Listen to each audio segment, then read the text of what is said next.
अदो इन दो निया गኝ आसोआ उन समय रेना जहां अब तलार मिट्टांग साहेब चर्चा रेना आंदोलन तैयार लेन उनका मिट्टांग अवस्था आरोबन तैयार दाड़ेयामा ओना रेना मिट्टांग कुरुमुटु लक्ति रेना मेनते मनेया अड़ी दुख के बुझा नोआ गे जे आबो नितो सान्ताली पार्सी इरल थोकरे सेलेक्ट कते रहो पार्सी ते सेचेदो रेना होरा को गोटा दिसम रे लई गानो आबर्ती कायदा अब पश्चिम बांग्ला रे मा हेगे खुलेव कान रे हो अब तालारे अब सान्ताली पार्सी चर्चा लगिन जहां रस्क होई कथा ओना रस्क दो अब नित हो ठेमका बाबन नाम दाड़िया कना नित गे से खन सिरपा हामेटिया पुरुधुल अनलिया रामचंद्र मुर्मू गंके उनी नेहराय कना तेहेन साहेब चर्चा इदी कते दामान गालोच से संदेश अब को तालारे सदर लगिनते मानतान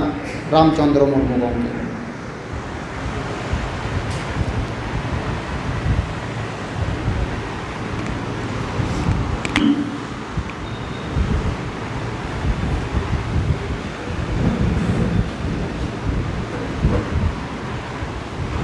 सान्ताली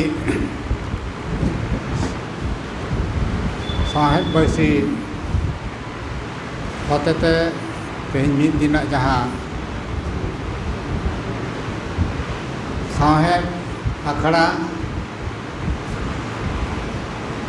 जहां कुरुमुटु हुई कना ओना आखड़ा रे पासेद गमके साथे अनलिया गखुरान अनलिया को बाबू कमुई को सानाम को पाटा से सनद दुलुल चाल काते हुडिंग बार कथा गलिन दे हुडिंग हुडिंग अब सान्ताली साहे रिया नितोआ जहां अवस्था ताबन मने हुयुग कना लाहा खन हरसुर ᱧᱚᱜ लेका गे बुझा मिट्टांग समय ताहे कना जहां दो अब सान्ताली साहेब बखराते जहां पथाम को उडुको कान ताहे का मिट समय जहां दो एटा एटा पनत करे खन अब पश्चिम बांग्ला रेना ठाव दो अडी माड़ांग रे ताहे कना पेनखान जहां जहां कारण तेगे दिन दिन ते ओना पथान को हपिक अकना नित हो जहां को मित बार को सेनोक कना चलाक कान गया जहां को लाहाते चलाव लेना हर को अपनार लेदा मेनखान कौड़ी रेना अनाट को खातिर से बांखान अब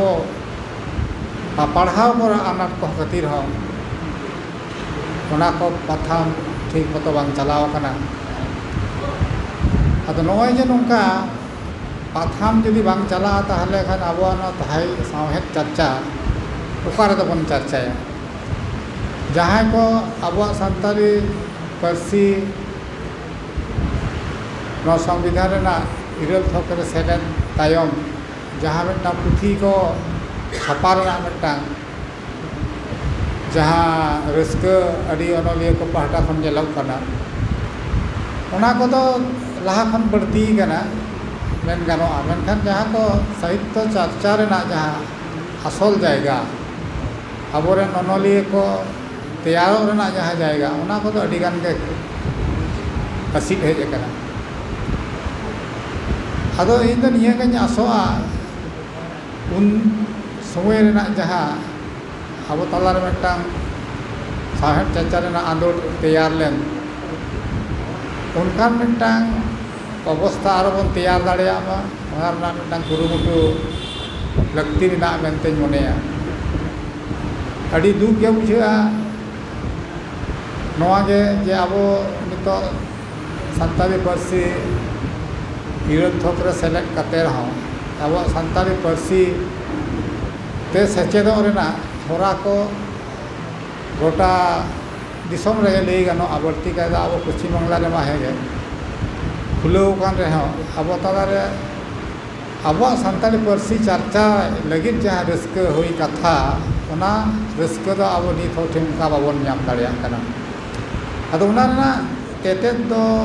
चेक लेका रे अब बन पाजा नाम दाड़िया ना अब ठन मिटा आडी वाला कुकली रेना विषय कना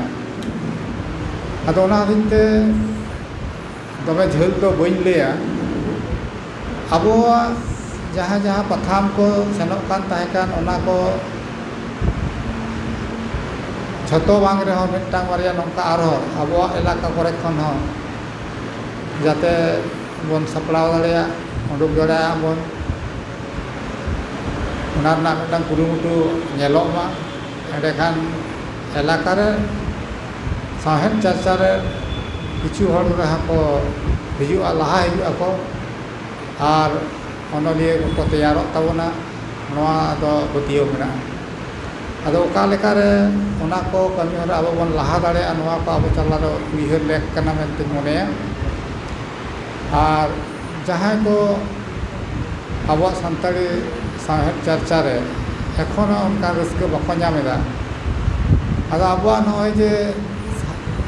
लाक्चर आखड़ा को जहाँ को हुई लेनखान चेक लेका अब अड़ी सांगे हड़ बन नाम कुआ मेनखान अब साहेब आखड़ा रे उनका उन्ना सांगे हड़ दो बाबन नामेद कुआ ओना रस्क बाको नामेद खातिर जो खन मारंग कथा दो नोडे आरो मिटांग हुयुग कना अब सानताड़ी ते जहाँ नितो ऑल पढ़ाव रेना मिटांग चल हुई कना नोआ को अब ठीक मतो आबोरे ने हड़ को ठेन बाबन सेटेर दाड़िया कना नोआ मिटांग कारण कना अदो पढ़ाव को जुदी तैयार हुयुग खान ओना हो जेमन लहा इदी हुयुग ताबोना आबोरेन हड़ को ऑल पढ़ाव को सेणायमा सेचेदोग माको नोआ मिटांग कमी होरा ओना साव सावते पथाम को मिद बार अब उडुक दाड़िया बाबन अब इलाका रे एंडेखान मने हुआ अब जहाँ साहेब चर्चा रेना होरा ओना कड़ी रहो माड़ांग दाड़िया नोडे अब जतो खन उइहर तो हुयुग ताबोना नोआ कथा जहाँ दो पंडित रघुनाथ मुर्मुआ कथा दे जनाम आयो रेंगेज रहो उनी गे हारा और जनाम रोड़ दो निधन रहो ओना तेगे माहरांगा तो नॉय नोआ मानतान अब उइहर दो कते कमी लहा हुयुग ताबोना एंडेखान गे इᱧ मनेया जड़ी खान अब सानताड़ी साहेब रेना जहाँ नितो दशा ओना खन कटी रहो अब बन तोराव दाड़िया मेनते इᱧ पतियो मेना जायहोक निया को कथा लई कते गे आदो बेसी दो बइन ले ताबोना वा सानाम को गे इटा ओना मिद धाव सामना बुझोर आदो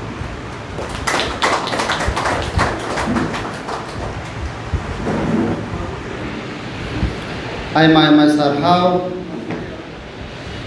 पुरुधुल अनलिया मानतान रामचंद्र मुर्मू गंके।